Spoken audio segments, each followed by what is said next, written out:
continuing my weight loss, diet, and exercise videos. Got so many different questions, not only on that video, but also on my Fitness Pal and Instagram and all my social media about other topics that I did not cover. So I wanted to kind of expand on that. So today's video is going to be an exciting one with spring and summer coming up. It is how to lose belly fat, flatten your abs, tighten your core, flatten your stomach, because as you'll see by my before and after picture, my stomach was definitely my problem area. My stomach looked huge. It was like I was pregnant almost. Not almost, it was definitely looked like I was pregnant. My stomach was my major problem area, as it is for a lot of women and men. And I'm not gonna lie to you, it takes a really long time and a lot of effort for your stomach to go, especially if that is the place you tend to gain weight in, because stomach fat is very hard to lose. But since that video, I have managed to lean out and flatten out my stomach quite a lot. It is not 100% where I want it to be because I'm a perfectionist, but as you can see from the before and after, it's a very big change and I'm very happy with it. So I wanted to share the tips and tricks I picked up along the way, as well as a few core strengthening exercises that I personally do and love, because I definitely think it could help a few of you out there. So if you guys want to see what I've been doing, then just stay tuned. It's true what they say, that abs are made in the kitchen, and even though this video isn't necessarily how to get abs, it's just to flatten out your stomach and lean out.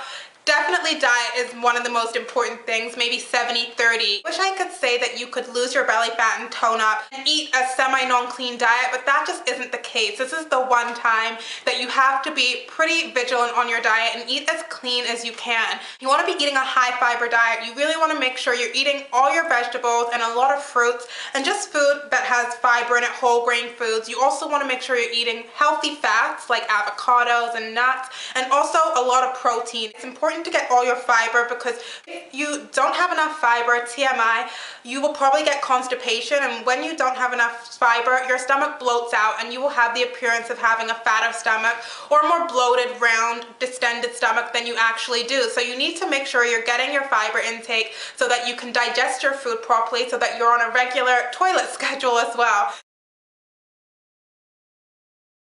Carbs are in everything. You cannot avoid carbs totally. Well, you can. I mean, there are low carb diets. I am not on a technically low carb diet. I eat anywhere between 100 and 120 grams of carbs per day. However, for me to flatten out my stomach, one of the main things I did was eliminate bad carbs and only really eat good carbs in my diet 90% of the time. So that means now I don't eat bread probably once a month. I don't eat pasta or rice, all those kind of starchy carbs. For me personally, I noticed when I was eating them, it made my stomach hold on to bloat, and it made me feel a little bloated and heavy after eating it. Not everyone's body is the same. Some people can eat bread and whole grains and eat gluten and all that great stuff and not have stomach bloat. And if you're one of those people, I envy you, because I wish it was me. So what you may have to do is trial and error. Experiment with different foods. Eat a certain way, and then monitor your stomach. If it feels or looks bloated, then cut something out until you find kind of what works for you, if you're really serious about it. You want to intake a lot of water. Water helps your digestive system. It flushes you out. It also helps you not retain sodium that is naturally found in food in your body, and keeps you not bloated. If you're dehydrated, you may have a slight bit of stomach bloat. So what I try to do is drink about between 32 and 64 ounces of water a day, depending on what I'm doing and if I'm working out. Or that could just be 8 glasses. So your benchmark should be 8 glasses of water a day. Even if you're not thirsty and your body isn't sending those signals, just always have a bottle of water and sip on it. Like you want to intake a lot of water, my third tip is avoid sugary drinks and soda and juices. Drinks that have a lot of sugar in them, sugar directly turns into fat, and fat directly on your stomach most of the time. If you're someone that has some pop every day or juice every day, eliminate that for a week and you will notice that your stomach bloat has gone down in size even just a little bit. So sodium is salt, for if you didn't know, which I'm sure you all did. If you have too much sodium in your diet, that converts straight into belly fat and belly float, because it makes your body retain water and hold on to as much water as you possibly can, because salt is just dehydrating all the natural resources and natural water and liquids in your body. Of course, sodium is found naturally in most foods. If you look at the back, there's a little bit, but don't add salt to your seasonings. When I make chicken or any kind of meat or eggs, I never add salt. There are so many other seasonings and herbs that you can use, and I also choose mixed seasoning blends that are salt-free, sodium-free. While eating clean 24/7 is great for my body and a lot of other people's bodies that I found when I was researching, if you eat clean 100% of the time, after a while your body gets too used to it, it's too predictable. So at first when you start eating clean, your metabolism will shoot up, but because it's gotten so used to it, it will go down to a more normal pace. So I like to introduce a cheat meal just because cheat meals for me, it kind of tricks my metabolism. It throws it off whack and kind of resets my metabolism again. When you go back to eating clean again, your metabolism will speed up. So it just keeps your metabolism running as fast as it can.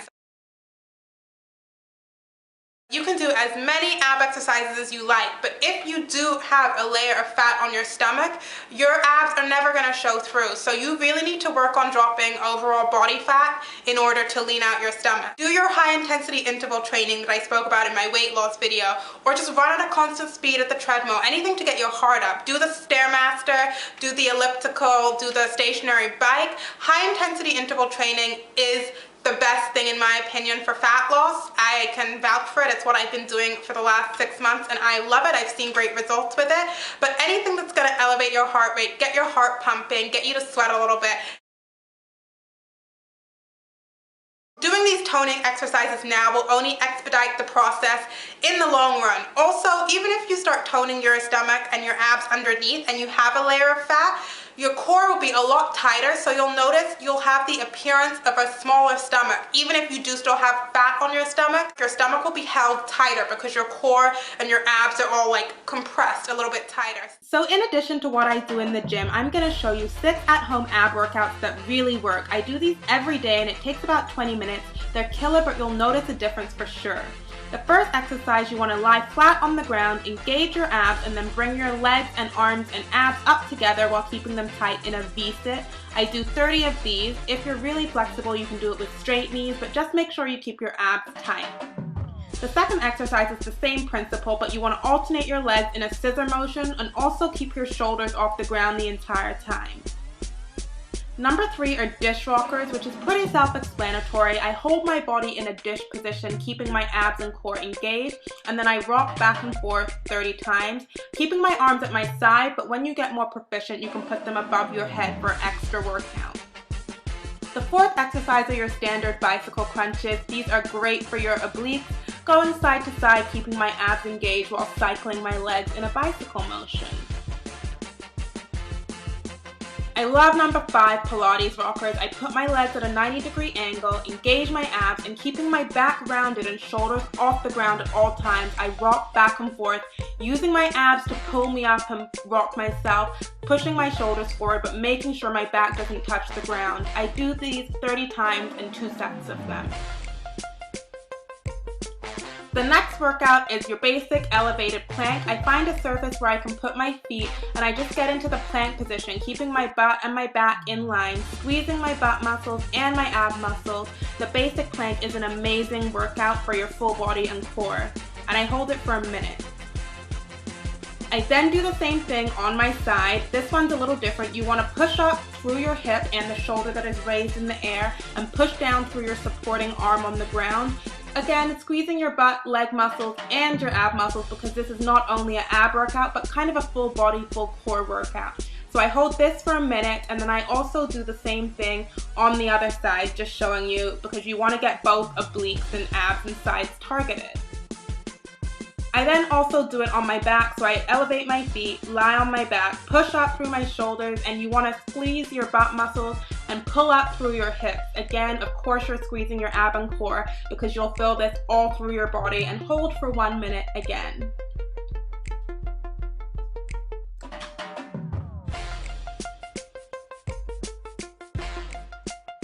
Now that I've shown you my workouts, I just want to say that don't be discouraged. Losing stomach fat and belly fat takes time. Even just flattening out and leaning out your stomach if you don't want abs, it takes a lot of hard work, dedication, and time. Don't expect results in a week, 2 weeks. We're our own worst critics, I know. So when I look in the mirror, sometimes I'm like, oh my God, my stomach still looks really big.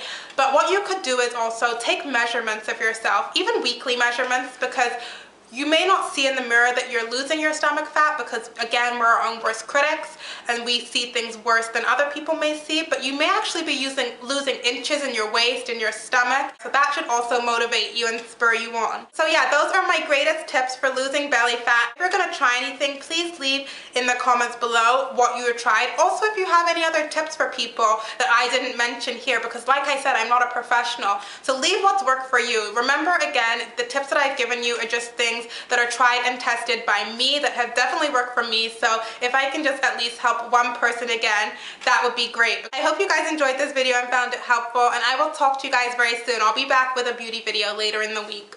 Bye!